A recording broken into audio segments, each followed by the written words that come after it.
Udah Bu, udah. Nyatakan bahwa mulai hari ini tidak akan mengadakan ibadah atau kebaktian lagi. Nyatakan bahwa mulai hari ini tidak akan mengadakan ibadah atau kebaktian lagi di rumah saya tinggal.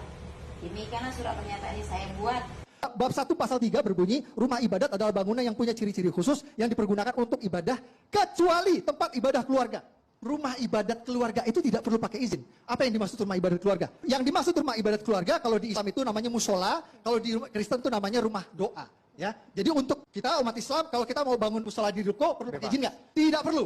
Tidak perlu pakai izin. Begitu juga orang Kristen. Orang Kristen mau bikin rumah doa di rumah atau di ruko itu tidak perlu minta izin. Nah ini penting sekali buat umat Kristen tahu.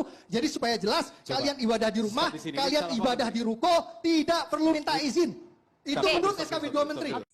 Korban Paulus ini, korban Paulus mana? Ya kan? Justru saya sangat berterima kasih kepada Rasul Paulus ya. Paulus adalah Rasul Allah, Rasulnya Tuhan Yesus yang luar biasa. Anda seharusnya ikut jejak Paulus.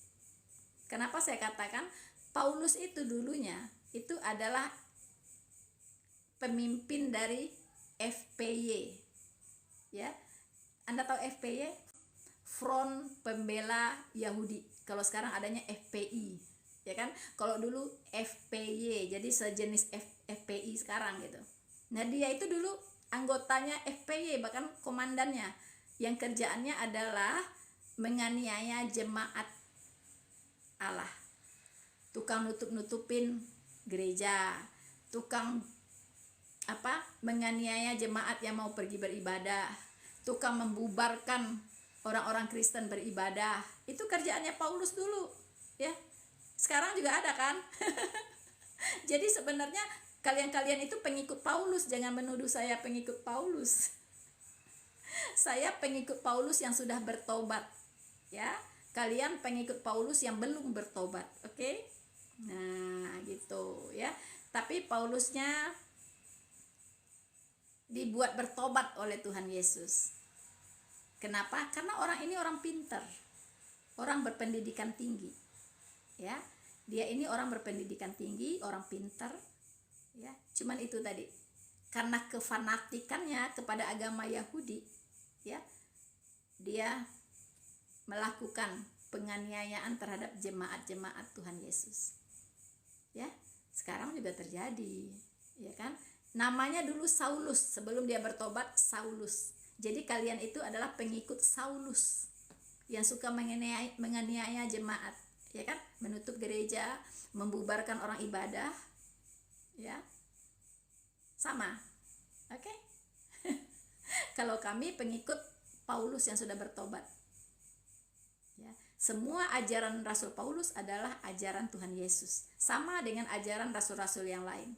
Karena waktu Paulus diangkat jadi rasul, dibuat bertobat oleh Tuhan Yesus, memang dipakai untuk memberitakan Injil kepada orang-orang non-Yahudi ya. Tuhan Yesus memakainya secara luar biasa ya. Dia disertai dengan karunia-karunia, melakukan mukjizat ya dan sebagainya. Dan dia menjadi seorang pemberita Injil yang sangat militan, mengatasi rasul-rasul yang lain. Keluar masuk penjara, digebukin ya, dihajar, dicambuk karena dia memberitakan Injil. Tapi dia tetap bertahan. Katanya, hidupku adalah Kristus, mati adalah keuntungan.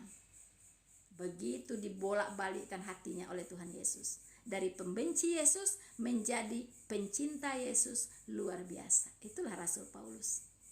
Saya bangga dengan Rasul Paulus ya. Tapi sayangnya Anda bukan mengikut Paulus yang sudah bertobat. Yang Anda ikuti adalah Saulus saat dia masih menjadi ketua FPY, Front Pembela Yahudi. Tukang menganiaya jemaat Allah, tukang menutup gereja, tukang membubarkan orang ibadah. Oke?